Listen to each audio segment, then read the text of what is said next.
Oh, que momento sem igual, cresce na fé e no saber, vem com a família pra EBD. Vem com a família pra EBD. Vem pra EBD. Meus prezados e queridos irmãos, eu cumprimento a todos com um bom dia na paz do Senhor Jesus Cristo. Eu quero vos convidar para nós entrarmos em oração ao nosso Deus.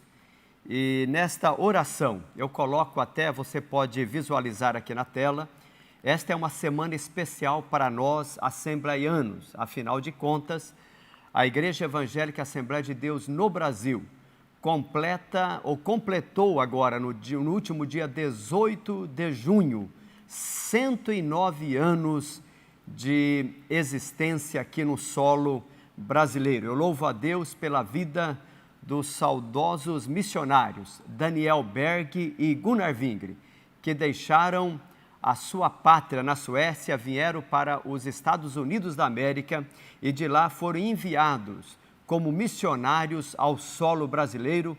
E na cidade do Belém do Pará, no dia 18 de junho de 1911, portanto, há 109 anos atrás, deu-se início ao movimento pentecostal e fazendo desta, que depois passou a ser chamada de Igreja Evangélica Assembleia de Deus, a maior denominação pentecostal do mundo. Eu louvo a Deus por cada irmão assembleiano, por cada um daqueles que faz parte ou fazem parte deste glorioso movimento iniciado pelo Senhor em solo brasileiro.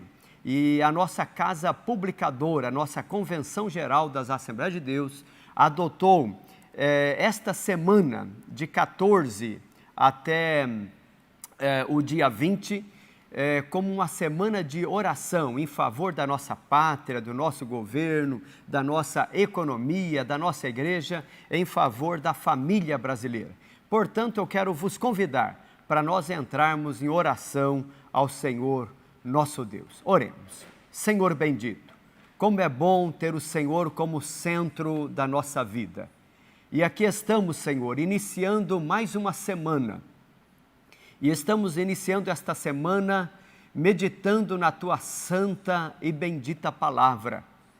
E eu quero Te louvar, Senhor, louvar pelo movimento pentecostal que iniciou-se em 1911 através dos Teus servos Daniel Berg e Gunnar Wingre. Louvo a Ti por homens e mulheres que o Senhor tem chamado e tem capacitados para o ensino da palavra, com amor, com ardor no coração, com fervor na alma, de transmitir a santa e genuína palavra do Senhor. Eu Te louvo, ó meu Deus, porque grandes coisas o Senhor tem feito no solo brasileiro e tem feito com que muitas vidas tenham sido alcançadas pelo poder salvífico da Tua morte expiatória na cruz do Calvário. Louvo a Ti por homens e mulheres que o Senhor tem levantado com o propósito de anunciar as boas novas de salvação. Que esta denominação possa continuar sendo um esteio para a nossa pátria brasileira e que possa ser uma agência do reino de Deus, que possa fazer com que o Teu Evangelho possa chegar até os rincões mais remotos do nosso mundo. Continue com as mãos estendidas, Senhor, sobre a diretoria da nossa Convenção Geral das Assembleias de Deus, na pessoa do nosso pastor José Wellington Júnior. Seja também, ó Pai, com a direção da Tua igreja aqui na cidade de Ribeirão Preto, pastor Jairo Santana e os demais servos que labutam nesta obra. Use os Teus filhos de uma forma especial, assim nós oramos para a glória de Jesus. Amém. Muito bem, meus amados, bom é estarmos aqui iniciando mais um domingo de estudo da Santa Palavra do Senhor. Estamos estudando nesse trimestre, olha que já estamos indo para o final, e eu até lembrava que agora com o nosso irmão Gesiel, que justamente hoje está fazendo 3 meses, um trimestre completo, uma vez que iniciamos esse estudo virtual no penúltimo domingo de março. Então, um trimestre completo de aulas virtuais. Eu sei que há um desejo nos nossos corações, há um clamor, né, de que nós estejamos todos juntos, reunidos de uma forma presencial. Enquanto isso não ocorre, estamos aqui para transmitir de forma virtual aos amados irmãos. Estamos estudando sobre a carta aos Efésios, 155 versículos, 6 capítulos, e quantas lições preciosíssimas nós temos extraídos aqui desta carta ou desta epístola aos Efésios. E veja que do capítulo 1 até o capítulo 3, nós abordamos sobre questões conceituais, doutrinárias conceituais. E a partir do capítulo 4, que começamos no domingo passado, nós adentramos para a parte prática desta lição. Então, são 3 lições de uma forma prática, baseada nos capítulos 4, que foi domingo passado, capítulo 5, e vamos adentrar também no capítulo 6, e no domingo que vem estaremos finalizando esse estudo riquíssimo com o capítulo 6, a partir do versículo de número 10, onde vamos falar sobre as armas espirituais do cristão. Pois bem, eu já coloco na tela aqui o tema, portanto, dessa nossa lição de número 12, de 21 de junho, que tem por tema a conduta do crente em relação à família, né? E eu fiz questão de colocar a mesma figura que a nossa lição nos traz, uma família, e interessante que quando a gente olha para esta família, né, a gente sente paz, a gente sente alegria, né? A gente vê como o propósito de Deus, como que a sabedoria de Deus, ela é riquíssima, né? Interessante porque a Bíblia Sagrada, ela é um livro de princípios, né? O ser humano foi criado pelo seu Criador, pelo Senhor nosso Deus, e a Bíblia é este manual do ser humano. Quer saber como é ser feliz? Leia a Bíblia Sagrada. É nela que nós encontramos aqui o manual, né, a bússola para o cristão e para a família, né? Uma família feliz é uma família que segue os princípios do seu Criador, né? Então podemos ver aí um pai e uma mãe, né? Um casal de filhos, né? E esta lição tem esse intuito de falar sobre a conduta do crente em relação à família. Veja bem, a família, alguns chegam a dizer que ela é a célula máter da sociedade. Por conseguinte, é a célula máter da igreja. A igreja, ela é composta de famílias, e é o ajuntamento de famílias que faz a igreja. E na Bíblia nós vamos encontrar quais são os princípios. O princípio para o marido, o princípio para a esposa, o princípio para os filhos, o princípio para os pais, o princípio para os servos, o princípio para os senhores. Veja, a Bíblia é o livro de princípios. Veja que o nosso texto áureo, né, a parte áurea dessa lição, baseado em Efésios 5:31, diz assim: por isso, deixará o homem seu pai e sua mãe, e se unirá à sua mulher, e serão 2 numa carne. Veja que este versículo bíblico, né, com as suas derivações, está presente pelo menos 3 vezes nas Sagradas Escrituras. Dita por Moisés, dita por Jesus e repetida por Paulo. Por isso, deixará o homem seu pai e sua mãe, se unirá à sua mulher, e serão 2 numa carne. Esse é um princípio basilar, tá certo? Então, não podemos fugir disso. Olha a verdade prática, resume a nossa lição assim: Deus estabeleceu o casamento monogâmico, heterossexual e indissolúvel. Isto é, a instituição da família para a glória do nome dele. É importante nós observarmos aqui, porque assim, nós estamos em dias, né, em uma sociedade onde cada dia esses valores estão sendo considerados como ultrapassados, né? Nós somos chamados como quadrados, né? Mas alguém chega até a dizer que é melhor ser quadrado do que ser redondo, né?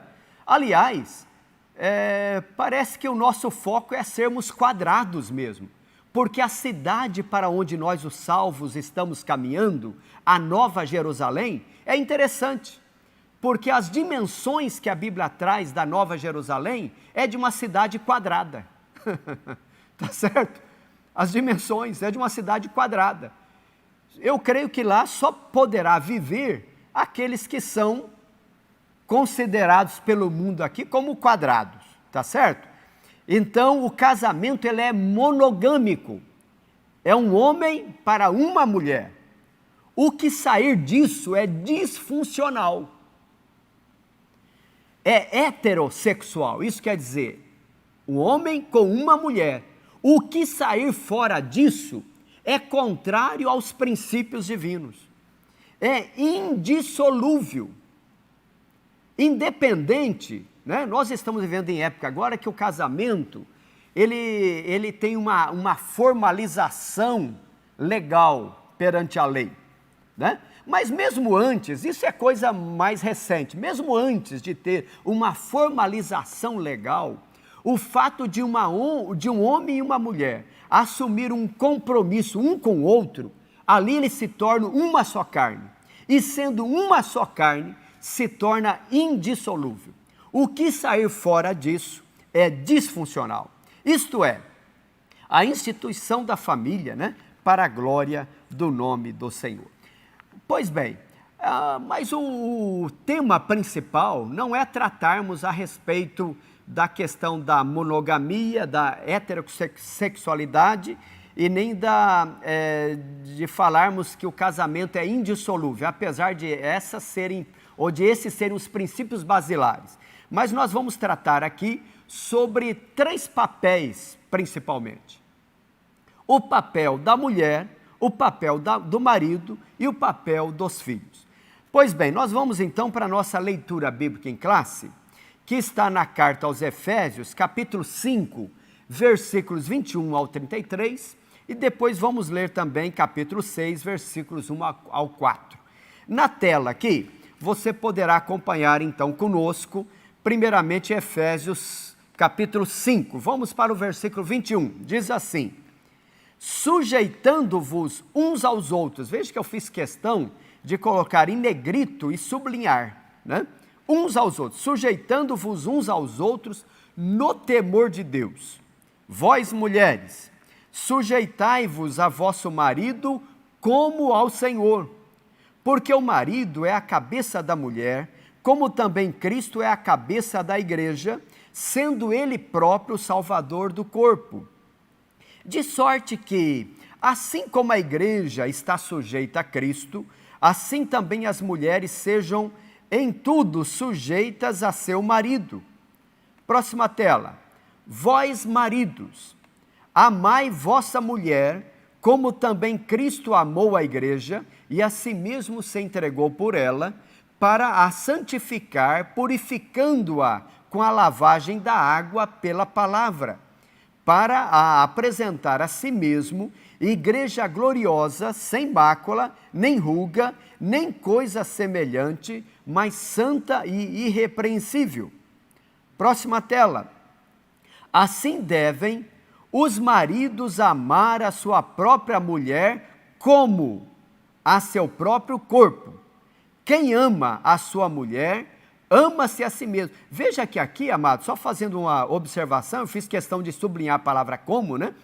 Assim devem os maridos amar a sua própria mulher como a seu próprio corpo. Não é amar o seu próprio corpo assim como ama a sua mulher. É o contrário disso, né? Os maridos devem amar a sua própria mulher como a seu próprio corpo. Versículo 29, porque nunca ninguém aborreceu a sua própria carne, antes a alimenta e sustenta, como também o Senhor à igreja, porque somos membros do seu corpo. Olha os versículos seguintes. Por isso, deixará o homem seu pai e sua mãe, isso é o nosso texto áureo, né? E se unirá à sua mulher, e serão dois numa carne. Olha aqui a questão da igualdade, né? Entre homem e mulher, não há um melhor do que o outro. Ambos são uma carne. Grande é este mistério. Digo-o, porém, a respeito de Cristo e da igreja.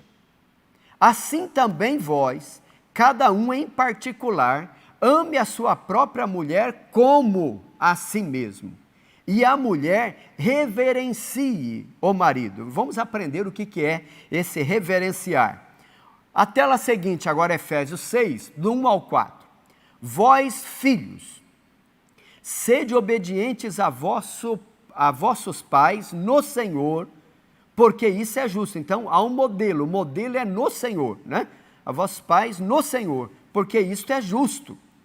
Honra a teu pai e a tua mãe, que é o primeiro mandamento com promessa, para que te vá bem e vivas muito tempo sobre a terra. E vós, pais, não provoqueis a ira a vossos filhos, mas criai-os na doutrina e admoestação do Senhor. Amém, meus amados? Como é bom lermos a palavra, não é mesmo? Se você é amante da palavra do Senhor, será que você pode dar um glória a Deus? Louvado seja o Senhor, né? Bom é lermos e meditarmos na sua bendita palavra, porque ela que nos alimenta, que nos orienta, que nos dá a direção segura e correta para o nosso caminhar. Qual que é o objetivo desta lição? Nós temos o objetivo macro, né? Objetivo, mostrar que o relacionamento harmonioso está incluído no projeto divino para a família cristã. Então, irmãos, nós vamos entrarmos já na nossa introdução dessa lição. É uma lição muito rica e eu gostaria de tirarmos aqui algumas lições, né, para essa nossa vida de fé cristã. Pois bem, porque Deus, meus amados, é o maior interessado na nossa felicidade, né? Deus fez o homem e a mulher, Deus fez o ser humano para que o ser humano goze de paz, de comunhão, de felicidade, né? E é possível sim, né, vivermos os céus já aqui na terra. Nós queremos ir para o céu, mas o céu tem que vir até nós. E aqui na terra, nós já temos que viver uma partícula dos céus. Veja que na nossa introdução, e eu fico feliz porque o apóstolo Paulo, ele vai dizer aqui que a família é um projeto divino.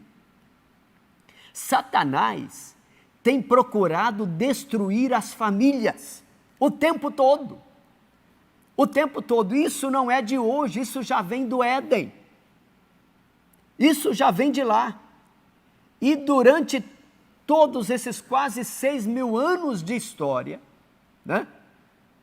6 séculos, ou 6 milênios, melhor dizendo, Satanás tem procurado destruir o homem e a mulher, né? Mas a família é esse projeto divino. Deus veio ao nosso encontro. E este projeto, então, ele pressupõe, né, o que nós já falamos aí agora há pouco, casamento monogâmico, heterossexual e indissolúvel. Bom, nesta lição, na próxima tela, né, nesta lição veremos a conduta requerida por Deus para a família cristã. Eu quero mostrar no quadro seguinte aqui, acompanhe comigo na próxima tela aqui, eu faço questão de colocar, são 2 telas na sequência, o apóstolo Paulo, na carta aos Efésios, no capítulo 5, a partir do versículo, na realidade ele começa no versículo 21, né? E daí o porquê a nossa leitura em classe, ela começa no versículo 21, porque o versículo 21 de Efésios 5 diz assim: sujeitando-vos uns aos outros no temor de Deus. Veja que a Bíblia, meus amados, é interessante a gente ver isso. A Bíblia, ela é um livro, como comentamos aqui, de princípios. E algumas vezes a Bíblia, ela começa do princípio macro para os micros. Outras vezes, ela começa do micro para o macro, né? De baixo para cima. Mas o capítulo 5 e 6 de Efésios, o apóstolo Paulo começa do macro para o micro. Então, qual que é o princípio maior? O que está estampado na nossa frente. Sujeitando-vos uns aos outros no temor de Deus. Irmãos, se nós cumprirmos esse princípio básico, se eu sujeito a minha esposa e a minha esposa me sujeita, se eu sujeito aos meus filhos e os meus filhos me sujeitam, se eu sujeito ao meu chefe, ao meu patrão, e o meu patrão se sujeita a mim, se eu me sujeito ao meu pastor e o meu pastor se sujeita a mim, não tem discussão, tá certo? Né? Só é bênção. O princípio básico é esse aqui: sujeitando-vos uns aos outros no temor do Senhor. Quer dizer, o Senhor tem que ser a baliza da nossa paz, do nosso entendimento, né? Da nossa comunhão. Tudo que eu for falar para com o meu irmão, eu tenho que falar com respeito, com consideração, considerando cada um superior a mim mesmo.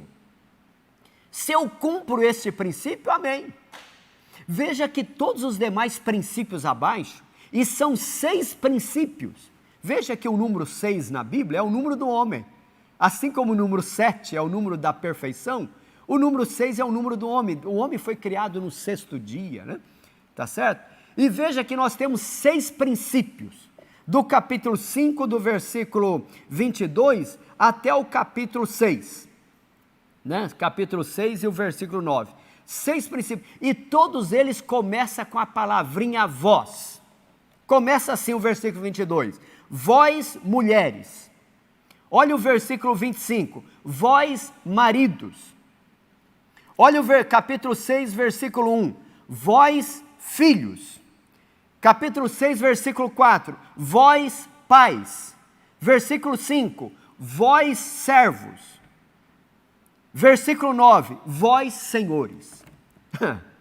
Vós mulheres, vós maridos, vós filhos, vós pais, vós servos e vós senhores ou patrões. 6 princípios micro. Temos o macro, sujeitando-vos uns aos outros, 6 micros, né? E aqui eu faço questão de colocar, né? Mulheres, maridos e filhos. Olha a tela seguinte. Pais, servos e senhores, né? Se nós cumprirmos, né, esses princípios, nós seremos mais do que vencedores, né? Se cumprirmos esses princípios, nada segura o avanço da igreja. Pois bem, nós vamos então para o capítulo 1 dessa nossa lição. Capítulo 1, que vai falar sobre a conduta do crente como marido. Veja bem, qual que é o papel, né, do marido como líder? Veja que Paulo, ele coloca na sua sequência, ele coloca primeiramente o papel da mulher, depois ele coloca o papel do marido, né? A nossa lição aqui, ela inverte, né? Ela coloca o papel do marido, depois da mulher e depois dos filhos. Então nós vamos seguir esta sequência didática que a nossa lição tem, tá certo? Mas eu concordo, né, com a sequência de Paulo. A sequência de Paulo é uma sequência linda. Vós mulheres, vós maridos e vós filhos. Porque Provérbios, capítulo 14, vai falar que a mulher sábia edifica a casa.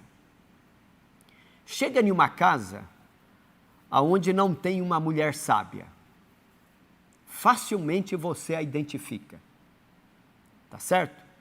Mas vamos pensar um pouquinho, da forma didática como a nossa lição traz, o papel do marido como líder da família. Aqui, irmãos, é interessante, veja que a lição fala o papel, porque assim, aqui não é questão de hierarquia, entenda bem. A Bíblia não está querendo, a Bíblia não afirma, tá? Como talvez isso tenha sido na cabeça de muitos, de que assim, tem o marido, depois tem a mulher e depois tem os filhos, como se fosse uma escada, aonde o marido é o maior, é o maioral, depois a mulher é inferior, e depois os filhos. Não, a Bíblia traz uma igualdade. Uma igualdade. O que a Bíblia vai falar são papéis diferentes. Papéis diferentes. Assim como Deus, Pai, Filho e Espírito Santo, não há uma hierarquia, mas cada um desempenha a sua função. Papéis. Assim também na família. Cada membro da família tem a sua função, tem o seu papel. O problema é quando um não desempenha o seu papel. Percebe? Né? E veja, eu fiz questão de colocar esta figura ao lado, que você pode ver aí, né? E até com essa palavrinha escrita assim, que quando estiver deste jeito, estará tudo certo. Né? E a comparação como se fosse um guarda-chuva. Todos nós estamos debaixo de um guarda-chuva maior, né? O guarda-chuva de Cristo. E veja que a Bíblia nos apresenta como Deus sendo a cabeça de Cristo. Não quer dizer que é maior, Deus Pai, né? Não quer dizer que o Pai é maior do que o Filho, porque há um só Deus em três diferentes pessoas, né? Ou como dizia Santo Agostinho, três apóstases, né? Porque talvez pessoa, quando eu falo em três pessoas, isso pode dar um entendimento como sendo de personalidade diferente, né? Mas três apóstolos, é como se fossem perfilados, não importa de que lado você vê, você nunca vai ver três deuses, você vai ver um Deus só, né? Isso é uma bênção, isso é uma bênção. Então, meus amados, aqui a gente começa a perceber, né, qual que deve ser o nosso papel, né, como marido ou como o líder da família. Então, Deus, o cabeça de Cristo, assim também Cristo, a cabeça do homem, e o homem, cabeça da mulher, em termos de papéis, tá certo? A função diferente. Vamos mergulhar um pouco mais nisso? Vamos na tela seguinte, por exemplo, vamos ler o que diz na primeira carta aos Coríntios, capítulo 11, né? E o versículo 3, diz assim, ó: mas quero que saibais que Cristo é a cabeça de todo varão, e o varão a cabeça da mulher, e Deus a cabeça de Cristo. Então veja que há um princípio aqui, né? Ó, Cristo a cabeça de todo varão, e o varão a cabeça da mulher, e Deus a cabeça de Cristo. Ó, colocamos Efésios 5:23 novamente para isso ficar claro para nós, porque o marido é a cabeça da mulher, como também Cristo, veja que esse como é no sentido comparativo, como também Cristo é a cabeça da igreja, sendo ele próprio o salvador do corpo. Isso, irmãos, é importante nós sabermos, porque muitas das vezes, né, e nós vivemos em uma sociedade onde o machismo tem dominado muitos lares, onde muitos maridos se coloca em uma posição de maioral, né? E ele se julga no direito, dizendo assim, olha, aqui quem tem a última palavra sou eu. Aqui eu falo e não posso ser questionado, né? Deus deu ao marido esse papel de ser o líder, mas é aquele líder que ele dialoga, ele é aquele líder que ele faz com que tudo esteja em harmonia dentro do lar. Este é o nosso papel como marido dentro de uma casa. Como é triste em uma casa que não tem governo, né? Você veja, trazendo essa questão da liderança, por exemplo, você já imaginou um país sem um governo? Não quer dizer que o governo, o presidente, é maior do que qualquer uma outra pessoa no país. Todos são iguais perante a lei, a própria lei diz isso. A Constituição Federal, um dos princípios basilares da nossa democracia, todos são iguais perante a lei.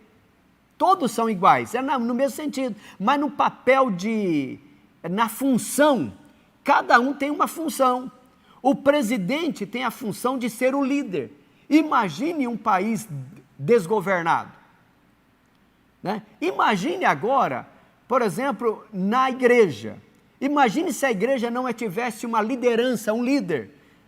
Não quer dizer que o pastor, o líder da igreja, é maior do que os liderados. Todos somos irmãos, todos somos iguais.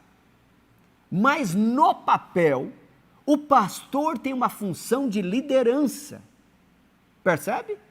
Assim também é o papel do marido dentro da casa. Uma casa sem um marido que assuma a sua função é uma casa desgovernada, né? Você já pensou em uma casa onde você não sabe quem tem a voz ativa, né?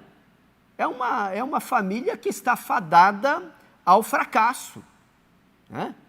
O marido é aquele que tem a função de ser o líder dentro da casa. Mas veja que esta função do marido, eu trago aqui na tela seguinte, o ponto 2, né? O amor como elemento primordial. Porque o marido, e a nossa lição traz este conceito, é assim, o marido não é aquele que subjuga, né? Não é aquele que pisoteia, o marido não é aquele que é um general, né? Que age como um maioral dentro de casa, não, né? Qual que é o papel do marido dentro da casa? É amar a sua esposa. Isso aqui, meus amados, é interessante, porque o amor, né? Ele tem que ser a base, né? Porque assim, o amor, diferentemente de todas as outras virtudes, né? Veja que a própria Bíblia nos informa que Deus é amor. Eu gosto dessa expressão. Deus é amor. Veja que Deus, ele poderia se revelar a nós, aos homens, de muitas maneiras. Por exemplo, Deus poderia se revelar dizendo assim, Deus é poder. Poderia ou não? Poderia, porque ele não apenas tem todo o poder, Deus é poder. Mas a Bíblia em nenhum momento apresenta a Deus como Deus é poder. Mas a Bíblia apresenta a Deus dizendo que Deus é amor. Porque o amor é uma virtude interessante, porque é uma virtude que atrai. E veja que o amor, ele não precisa de reciprocidade. Entenda bem. Porque tem pessoas que dizem assim, olha, eu amo na medida em que sou amado. Não é isso? Eu amo na medida em que sou amado. Veja que a Bíblia diz que Deus nos amou, sendo nós ainda pecadores. Olha que coisa, né? Então, o amor, ele vai além da reciprocidade. Esse amor, e veja que Paulo compara que o amor do marido para com a mulher tem que ser esse tipo de amor, é como Cristo amou a igreja. Como deve ser o amor do marido para com a mulher? Como Cristo amou a igreja e a si mesmo se entregou por ela. É um amor sacrificial. Isso é lindo, né? Esse amor sacrificial, porque é aquele amor que não pede reciprocidade, né? A igreja foi atraída a Cristo por meio do amor. Você já pensou em uma casa onde o marido, ele demonstra carinho, ternura, ele fala com a mulher não como uma empregada, né? Porque tem muitos maridos que acham que a mulher é um objeto ou um abjeto que pode ser descartada, né? Mas veja que a Bíblia diz que ninguém aborrece a sua própria carne, antes a alimenta e a sustenta. E o marido, ele deve amar a mulher como o seu próprio corpo. Assim como você se ama, assim também deve ser o seu amor para com a sua esposa. Irmãos, se existe algo que nós cristãos precisamos aprender, e me dói o coração, quando eu vejo, muitas vezes, o marido faltando com carinho, faltando, sabe, aquela questão que você vê no olhar, porque nós amamos não é com aquilo que falamos, porque o amor, né, é mais do que um sentimento, o amor é um comportamento. E o comportamento, nós falamos com o nosso corpo, nós falamos com o tom de voz, nós falamos com os olhos, né? Nós falamos com a nossa forma de tratar, tá certo? O amor tem que ser a base, né? Eu coloco até na tela seguinte, ainda dentro desta questão do Tom Holliday, que ele fala assim, que o amor não é recíproco, é sacrificial. Olha, no grego há pelo menos 3 palavras para sintetizar, né, a palavra amor, mas Paulo, quando ele vai escrever a carta aos Efésios, e quando ele vai usar a palavra grega para amor, né, ele usa a palavra ágape, né, ou agapau, que esta palavra agapau, ágape, ela significa um amor desinteressado. Não é uma pessoa que demonstra um amor porque ele está querendo algo em troca. Ama porque ama, mas não ama para ser amado, né? Porque tem pessoa que ama para ser amado, mas o amor, ele é sacrificial. Já pensou em uma casa onde o marido ama a esposa desse jeito? Será que é a briga? Será que é a falta de respeito? Porque ele ama como ama a si mesmo, amor desinteressado ou querer o bem, né? Esta é a recomendação de Paulo, e talvez esta é a reflexão que eu e você, como maridos, precisamos fazer. Como que está sendo o nosso trato para com o nosso cônjuge, para com a nossa esposa? Eu sei que talvez nesse momento, talvez é difícil dar um glória a Deus, mas será que você, marido, pode dar um glória a Deus por isso? E você, minha irmã, né? Como que você está vendo a atuação do seu marido? Responda para você mesmo, né? O ponto 3, ainda do capítulo 1, o cuidado do marido à esposa. Olha, irmãos, a Escritura enfatiza que a esposa é parte do marido, né? O Efésios 5:28, a parte B, quem ama a sua mulher, ama-se a si mesmo, né? O versículo 29, né? Eu coloquei que toda pessoa mentalmente saudável cuida do próprio corpo, só uma pessoa tola não cuida do seu próprio corpo, né? Mas uma pessoa saudável cuida, assim também deve cuidar do seu cônjuge. Olha na tela seguinte, que esse cuidado do marido à esposa, né? Esse proteger, né? O marido é o protetor, né? Essa proteção é no sentido de prover-lhe uma vida digna, né? O marido, já desde os tempos primitivos, o marido era aquele que ia à caça, né? Tá certo? Para trazer a provisão. Esse é o papel também do marido, prover-lhe uma vida digna. Isso não quer dizer que a esposa também não possa trazer a provisão para dentro de casa. Aliás, nós vamos até ver isso quando tratarmos a respeito do papel da mulher dentro de casa. Mas, o papel do marido, proteger a esposa quer se sentir amparada, protegida, né? O marido tem o papel de dar-lhe afeto, de honrá-la.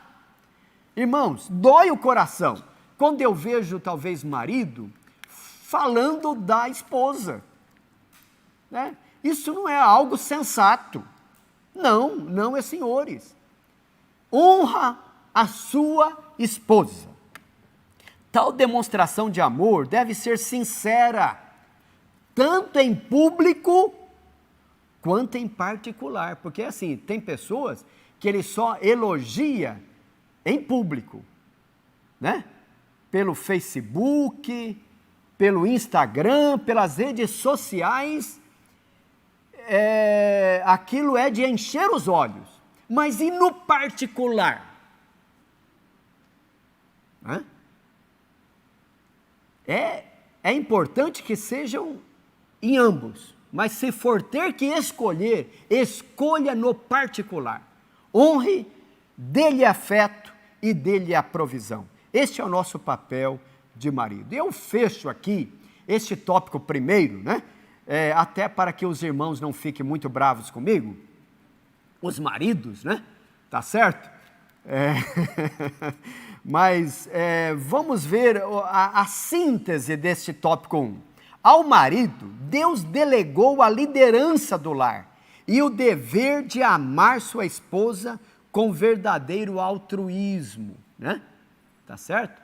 Se a casa estiver pegando fogo e tem muita gente para sair por uma porta só, entre salvar a sua vida e salvar a vida da sua esposa, a quem você escolheria?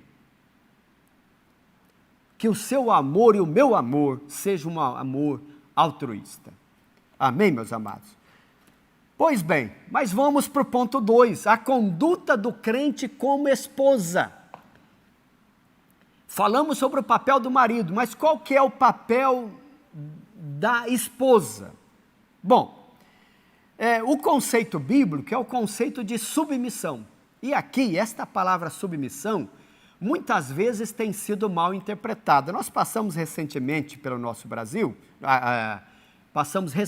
aqui no nosso Brasil, quando uma das ministras citou esta palavra à imprensa de uma forma distorcida, né?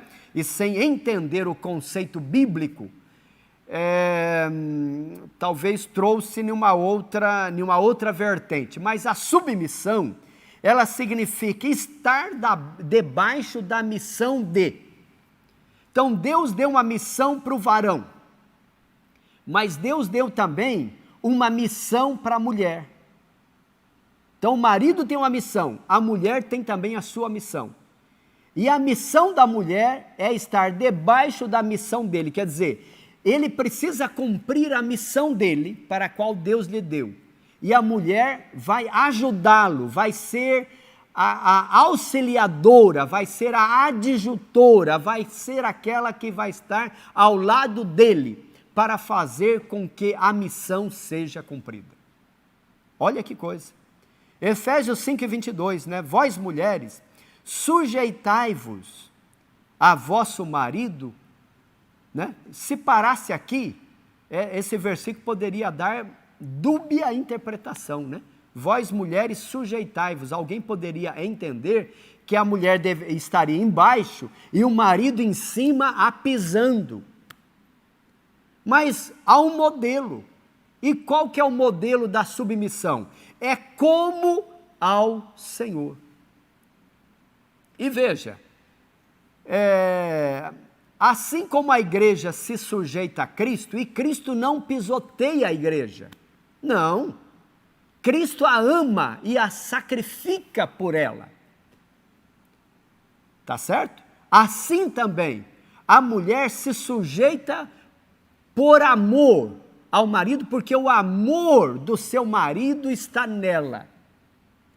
E está nela de tal forma que ela é atraída por este amor. Aleluias!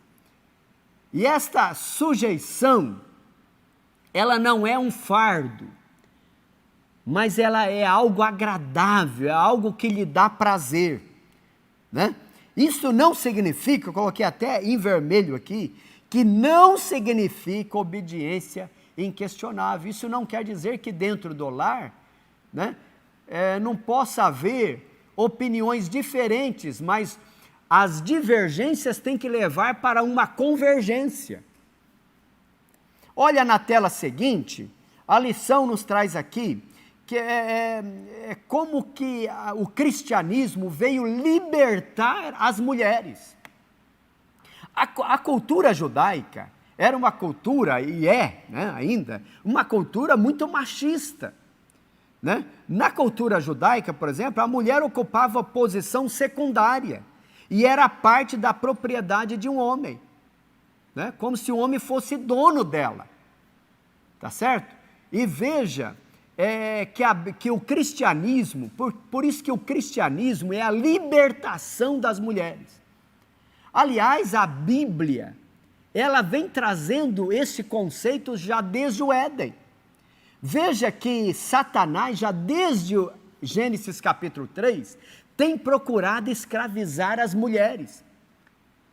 Veja que o macho, quando Deus vem até o Éden, após a queda, após eles terem comido do fruto proibido, e quando Deus vem falar com o macho, e o macho diz assim: a mulher que tu me deste, agora não era mais osso dos meus ossos e carne da minha carne, porque osso dos meus ossos e carne da minha carne sou eu mesmo. Foi isso que ele disse para Deus, quando Deus fez a mulher e trouxe a ele. Ele disse: esta é agora osso dos meus ossos e carne da minha carne. Ele estava querendo dizer, ela sou eu. Aliás, para aquele primeiro casal, o outro era Deus, porque eles se viam como uma só carne. Mas o pecado, houve uma ruptura. E o macho vai dizer para Deus: foi a mulher que tu me deste. Mas numa ironia, né? O Deus Criador, quando ele vai falar com a mulher e depois ele vai falar com aquele casal, e Deus olha, né, para o ventre da mulher, né, e parece que avisa o homem, né, o macho, e diz assim: olha para o ventre dela, é do ventre dela que sairá a tua salvação. Em outras palavras, ó Adão, ó macho, você está acusando-a, a tua redenção depende dela. Sem ela, você não será redimido. Isso, irmãos, é algo lindo, porque veja que a salvação da humanidade veio por meio de uma mulher, sem que houvesse a participação do homem. Eis que uma virgem conceberá, disse Isaías, e dará à luz a um filho. E a Bíblia diz que a sombra do Onipotente cobriu Maria, e ela se achou grávida, sem que houvesse a participação do macho. É Deus dando resgate, Satanás tentando escravizá-la, mas Deus vem para libertá-la. Mas há uma dívida da sociedade para com as mulheres. E o cristianismo é esta redenção das mulheres. Então, diferentemente da cultura judaica, na cultura grega, a mulher era tratada como inferior e as esposas eram escravizadas, né? Veja que era assim, o homem podia ter tantas quantas mulheres pudessem sustentá-la, como em muitas religiões ainda isto é permitido, mas o cristianismo é a religião de um homem para uma só mulher. Esta é a mensagem cristã, esta é a base, esta é a felicidade de um lar. Na tela seguinte, eu coloco aqui a condição, né, da mulher cristã, ó. A cultura cristã, as mulheres alçaram posição de dignidade igual aos homens. Né? Olha o que diz Gálatas 3:28. Nisto não há judeu nem grego, não há servo nem livre, não há macho nem fêmea, porque todos vós sois um em Cristo Jesus. Será que você pode dizer um glória a Deus? Na igreja de Cristo, não há macho e nem fêmea, não há judeu, não há grego, não há servo e nem livre. Aqui um juiz é servido por um faxineiro, porque aqui não há diferença entre A e B. Todos somos um em Cristo Jesus. Esse é o papel do cristianismo. O cristianismo é a religião da liberdade, é a religião da igualdade, né? É diferente do movimento feminista. Há um movimento feminista que começou com um pensamento até bom, né? Mas que depois se perdeu no meio do caminho com esse pensamento neomarxista, né? Aonde quer fazer, naquele intuito de fazer com que a mulher tenha a mesma posição na sociedade do homem, e o cristianismo, na realidade, traz essa posição da forma correta, né? Esse movimento neomarxista tem explorado as mulheres e tem levado as mulheres para um caminho sem volta. Mas o exemplo bíblico é o exemplo da comunhão, da igualdade, da fraternidade, da liberdade, né? Veja que a Bíblia é tão clara a respeito disso que ele vai até nos informar que Jesus nasceu de uma mulher. Jesus teve o seu ministério de 3 anos e meio sustentado por mulheres. Sabiam disso? Não foram os homens quem sustentaram o ministério de Jesus. O ministério de Jesus foi sustentado por mulheres. E tem uma coisa, Jesus quebrou regras da cultura judaica, conversando com mulheres, o que não era permitido na época. E Jesus, ao ressuscitar, aparece primeiramente para as mulheres.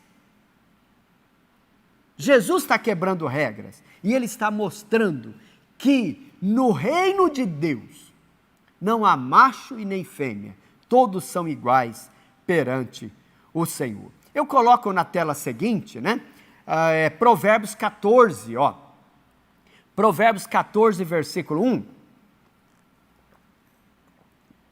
Faço questão de colocar aqui, ó. Toda mulher sábia edifica sua casa, mas a tola derriba com as suas mãos. Meus amados, ó, toda mulher sábia edificar aqui no sentido de fundamento. A mulher é aquela que vai dar o alicerce da casa. Né? Eu até disse no início que é fácil você saber quando você chega numa casa, se aquela casa tem uma mulher sábia ou não. Né? Veja bem, pobreza é uma coisa, sujeira é outra coisa. Há uma diferença, tá certo? A casa pode ser de barro, tá certo? O quintal pode ser de terra, mas se tem uma mulher sábia, ali é um ninho, a casa é um ninho, é um aconchego, é um local onde todos se sentem bem, têm o prazer de estar naquela casa, né? A mulher sábia é aquela que sabe como lidar, né? Com o marido, com os filhos, qual é o momento de falar, mas qual é o momento de se calar, qual é o melhor momento de agir. Tá certo? E nós temos na Bíblia exemplos, né? Por exemplo, Provérbios capítulo 31 é o capítulo de uma mulher sábia, né? A Bíblia fala que quem acha uma mulher acha uma boa coisa e o seu valor excede a de pedras preciosas.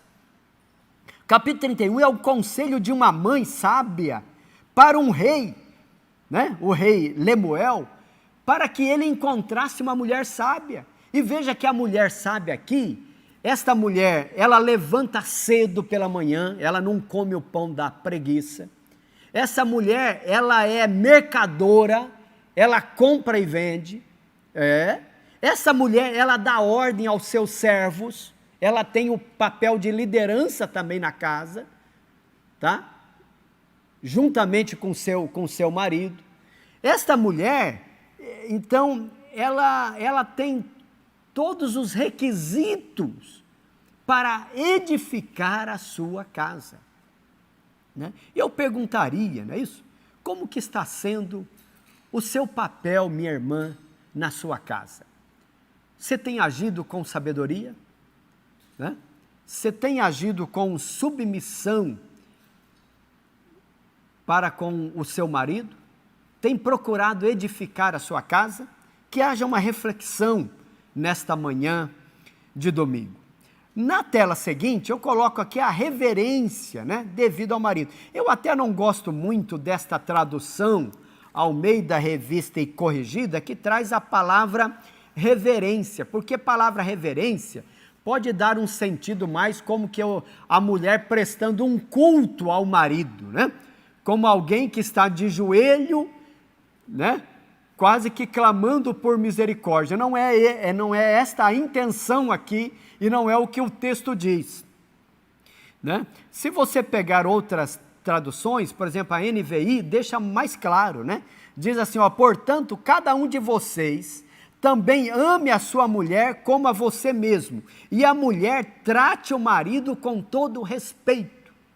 Então, a reverência aqui é o respeito, tá certo? Veja que o conselho de Paulo é que o marido deve amar a sua esposa, como Cristo amou a igreja, mas a mulher, ela deve respeitar, a reverência no sentido de respeito. Já pensou a mulher que fala mal do seu marido no cabeleireiro? Tá certo? Aonde você escuta de tudo.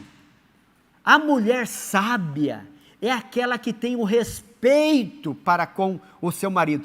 Se existe algo que tira um homem do sério, é a falta de respeito. Então, essa reverência consiste em estima e respeito para com o seu marido. Esta postura é demonstrada, né, quando ela o apoia e o ajuda em sua tarefa de liderar. Mas nós já vamos para o ponto 3 deste capítulo 2, né? Ainda dentro da reverência, né? Veja o que diz aqui na outra tela, que a reverência devido ao marido. A esposa, né, participa das decisões em família. Sim, senhores. Porém, não procede como opositora, nem desautoriza a autoridade de seu marido, né? É muito feio, né?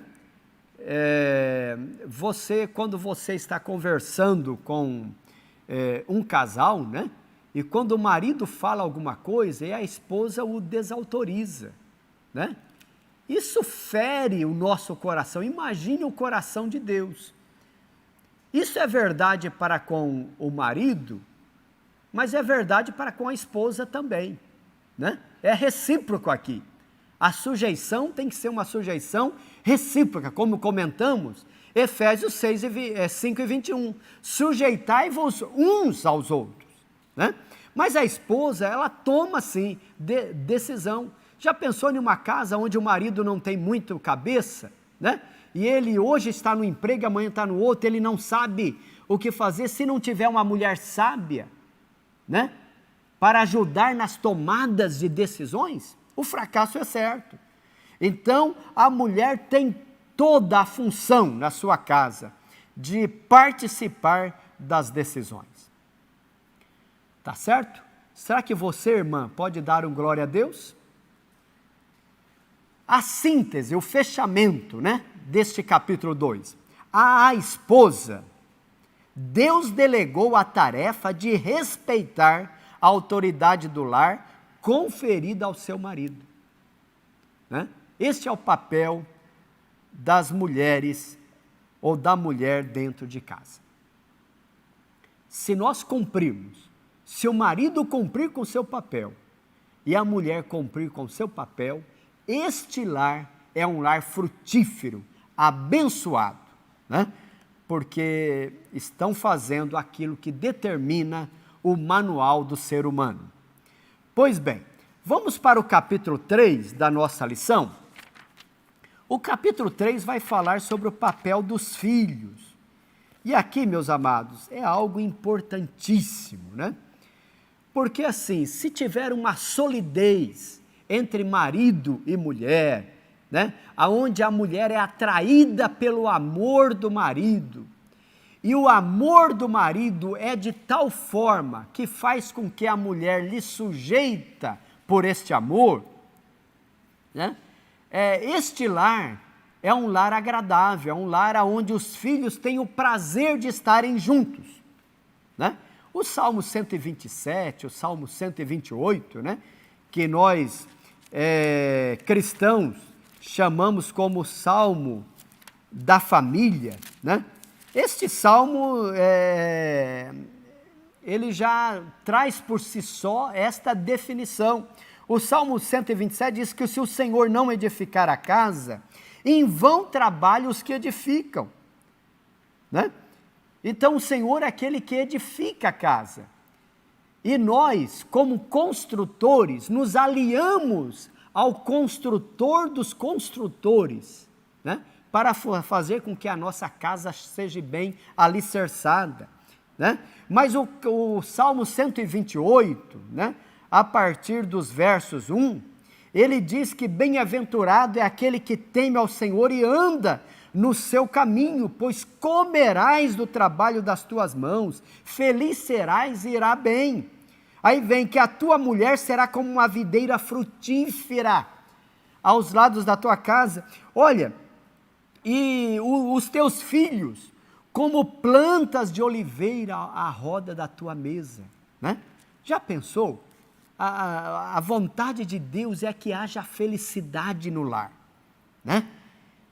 Como disse Josué, eu e a minha casa serviremos ao Senhor. Então, qual que é a responsabilidade dos pais?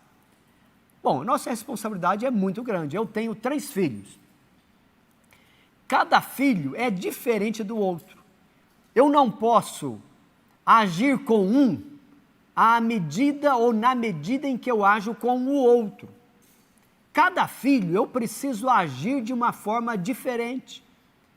Tem um que eu posso ser mais tolerante, tem outro que eu preciso falar mais firme, tá certo? Com cada filho, cada um tem um temperamento diferente.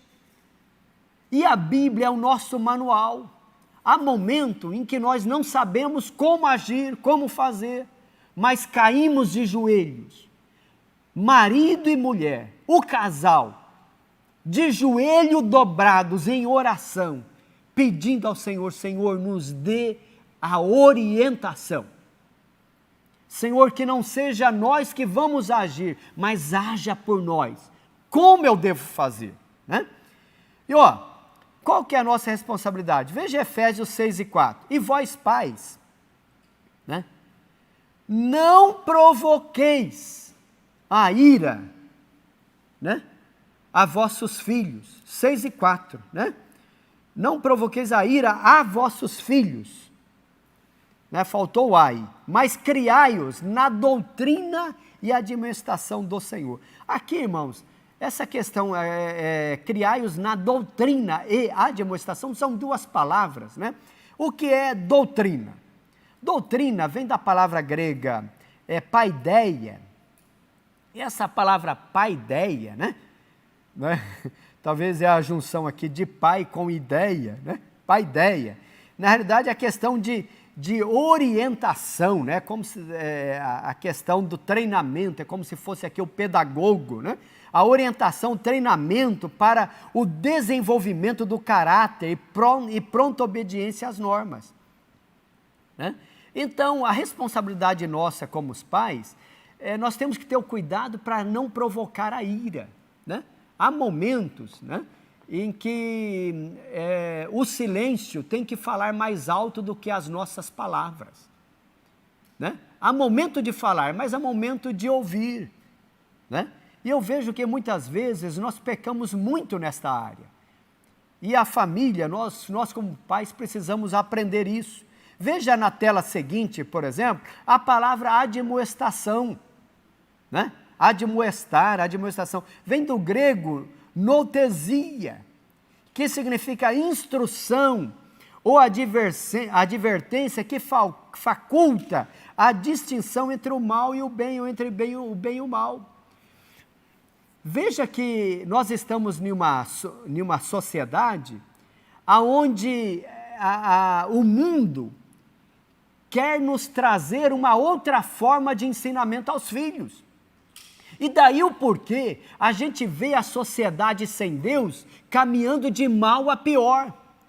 Um filho que não recebe a repreensão, um filho que faz que o pai nunca diz não, este filho está fadado a também não aceitar o não que o mundo vai lhe dar. E quando alguém lá fora lhe dizer não, ele não está preparado para receber. Mas a recomendação bíblica é que o pai deve ensinar o filho em todos os momentos. Moisés traz esta recomendação de Deus para a nação de Israel: olha, ensine os vossos filhos, deitado na vossa cama, assentado na mesa, andando pelo caminho. Quer dizer, em todos os momentos, olha, pregue até nos vossos filhos, escreva na palma da mão o que eles devem fazer.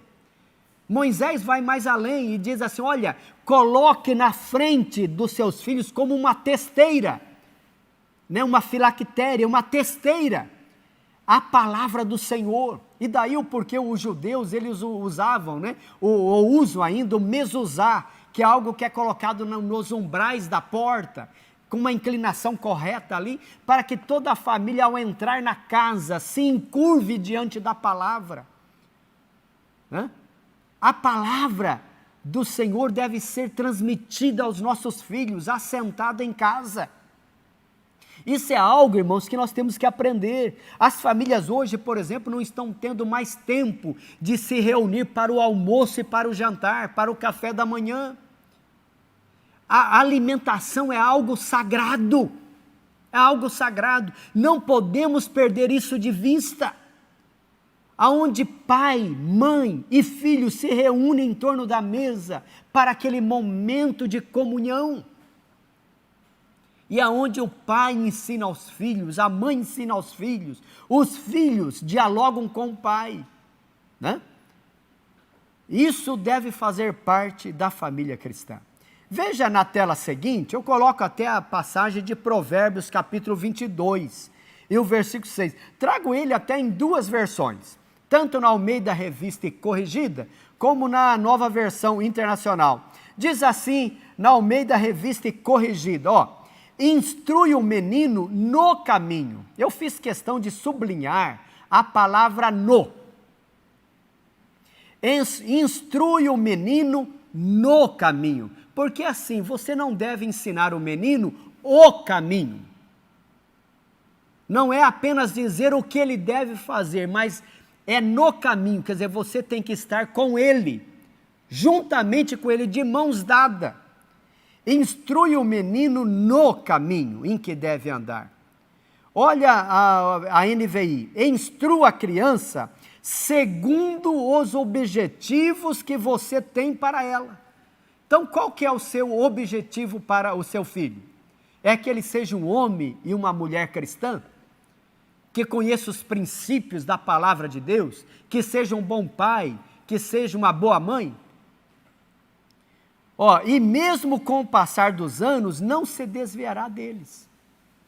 Né?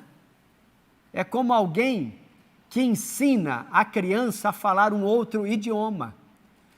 Né? Mesmo que ela venha a passar tempo sem falar aquele idioma, futuramente ela se lembrará de muitas coisas. Seu filho pode até sair, muitas vezes, do caminho. Mas se a palavra estiver internalizada, né? nós confiamos no Senhor, que Deus é poderoso para. Isso não quer dizer que obrigatoriamente acontecerá. Aqui não é uma promessa de que se você ensinar corretamente o seu filho, ele nunca vai se desviar. Não é isso que a Bíblia está informando aqui.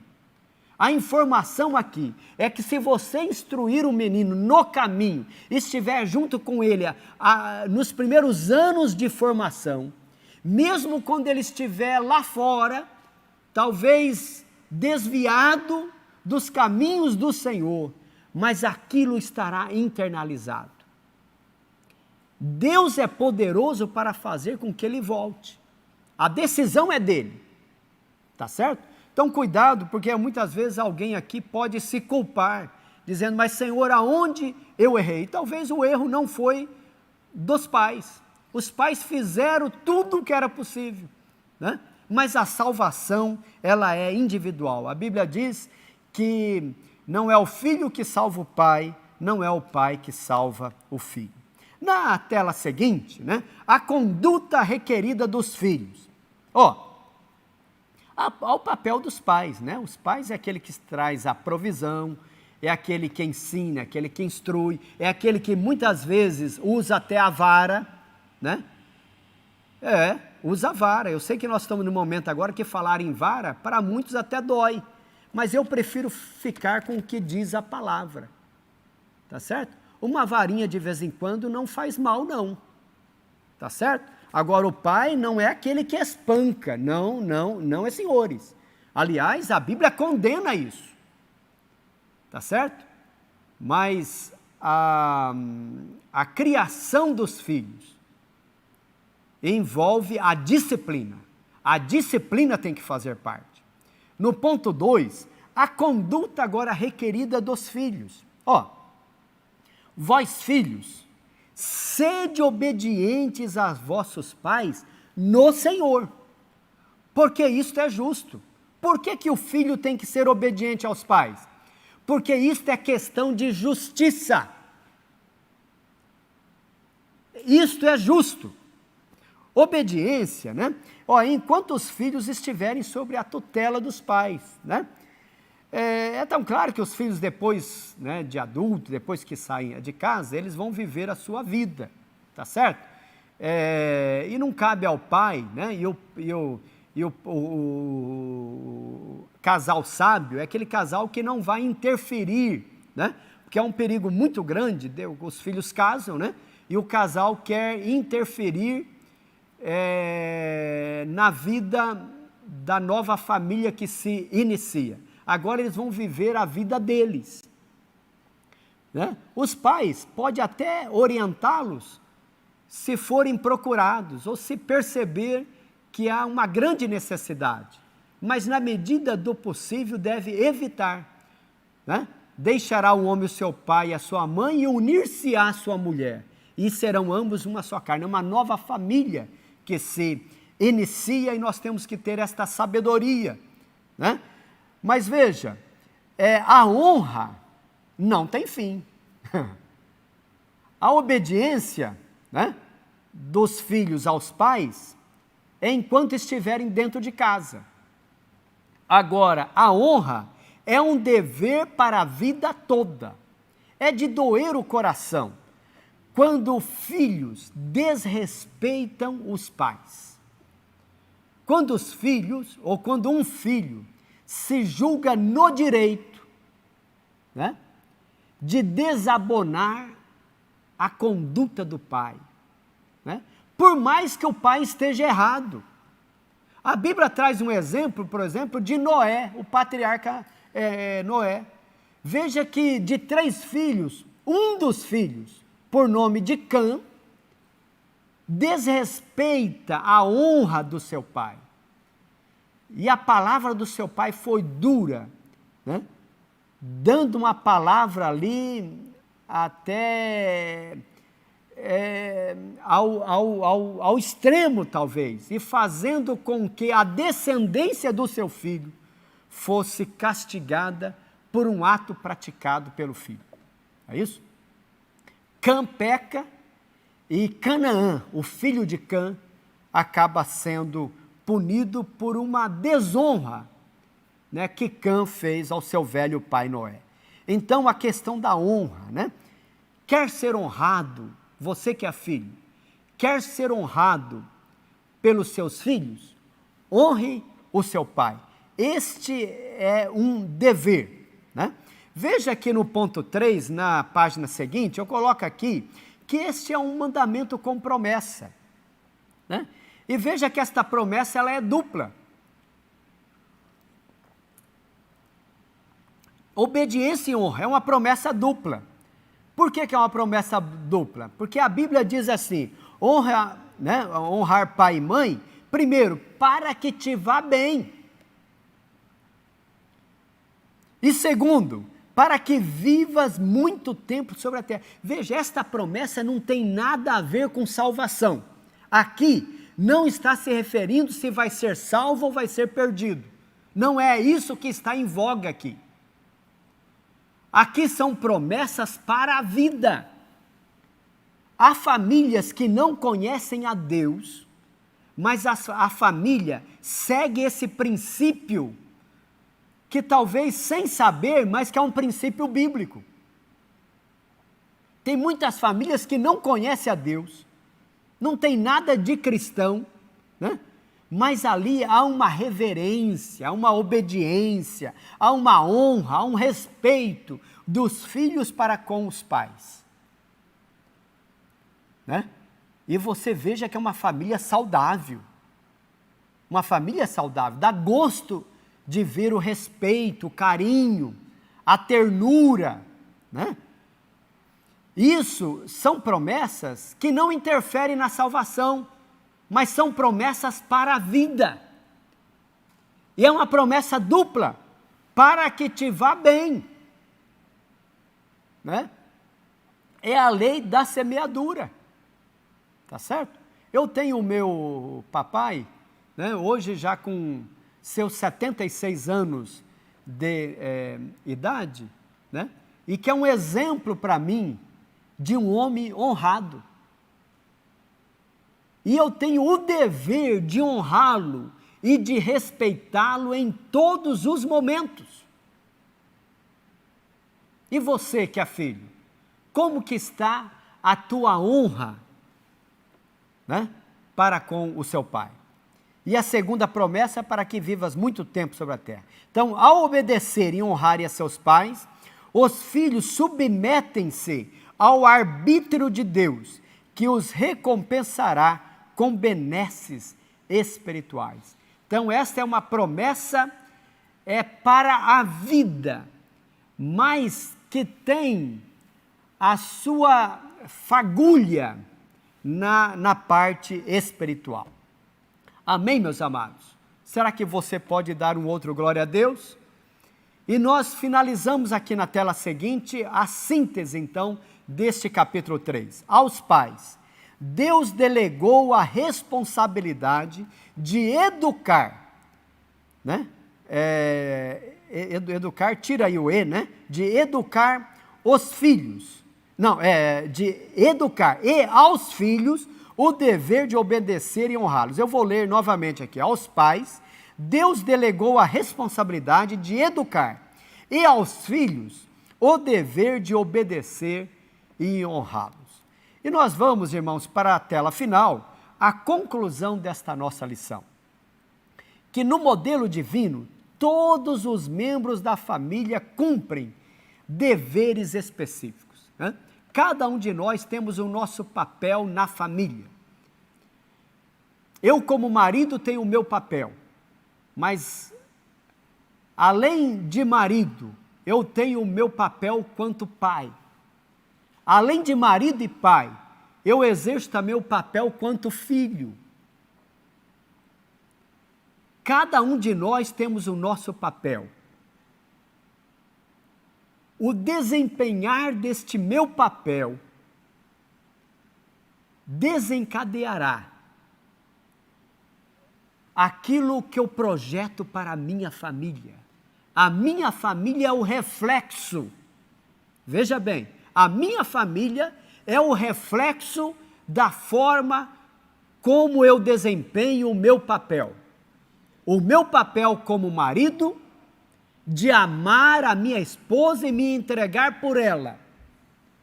O meu papel enquanto pai, de educar os meus filhos e ensiná-los no caminho em que devem andar, de não provocar a ira, mas de mostrar o caminho seguro.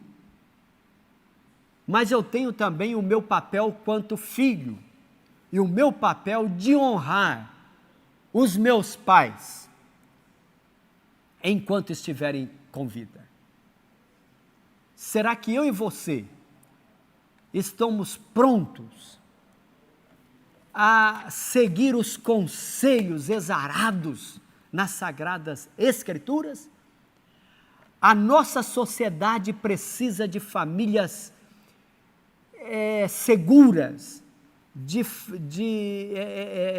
famílias sãs, de famílias que possa ser exemplo para a nossa sociedade. E quanto igreja, nós temos este papel de que as nossas famílias sejam famílias estruturadas, que aqueles que nos rodeiam possam sentir a paz que reinam dentro do nosso lar. O nosso lar tem que ser um cantinho dos céus aqui na terra.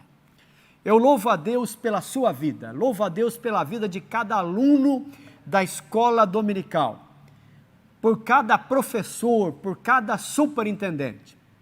Domingo que vem, querendo Deus, estaremos participando da nossa última aula deste segundo trimestre, um trimestre diferenciado. Mas temos a esperança de que logo mais teremos as nossas aulas de forma presencial. Eu coloco na tela seguinte aí a nossa lição do próximo trimestre. É uma lição extra que a nossa casa publicadora tem lançado. Na realidade é uma repetição. Essa lição já foi ministrada há muitos anos atrás, escrita pelo saudoso missionário Eurico Bergson. Os princípios divinos em tempos de crise. Eu sei, meus amados, que nem todas as nossas escolas dominicais terão a oportunidade de aprenderem desta lição aqui, porque muitas igrejas estarão utilizando esta lição que estamos findando este trimestre, porque adquiriram as revistas e muitas vezes as revistas não foram entregues.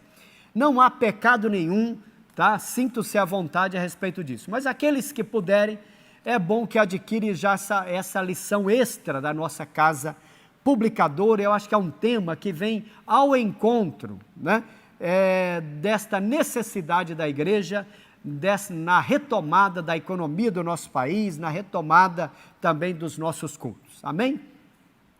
Incline a sua cabeça, nós vamos orar ao Senhor, mais uma vez agradecendo a Deus por esses 109 anos da Igreja Evangélica Assembleia de Deus. A Assembleia de Deus completou no último dia 18 de junho, agora, 109 anos em solo brasileiro. Louvo a Deus pela vida dos nossos pastores, da nossa liderança, que tem feito com que a nossa denominação tenha servido ao nosso país, servido às famílias brasileiras, e quantas bênçãos temos recebido do Senhor através da nossa denominação.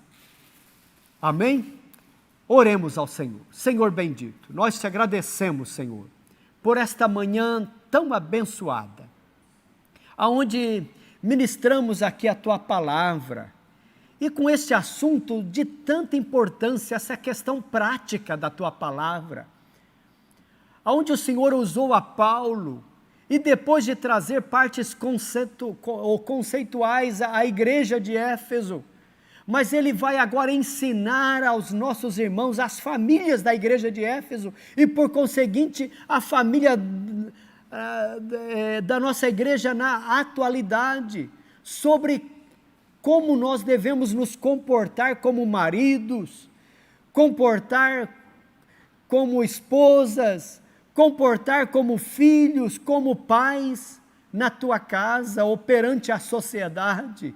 E mormente, Senhor, nós que estamos vivendo em dias tão difíceis, aonde os valores têm sido subvertidos, onde a sociedade quer impor à igreja conceitos que distorcem a tua palavra, mas nos ajude, quanto igreja, a levarmos a cabo os ensinamentos contidos na tua palavra, que ela possa ser a nossa regra de fé e prática, e que nós possamos nortear por ela, que possamos ter famílias sadias, famílias que possam cumprir com o papel para qual o Senhor tem nos chamado. Assim, ó Pai, nós oramos e nós te agradecemos para a glória de Jesus. Amém e amém.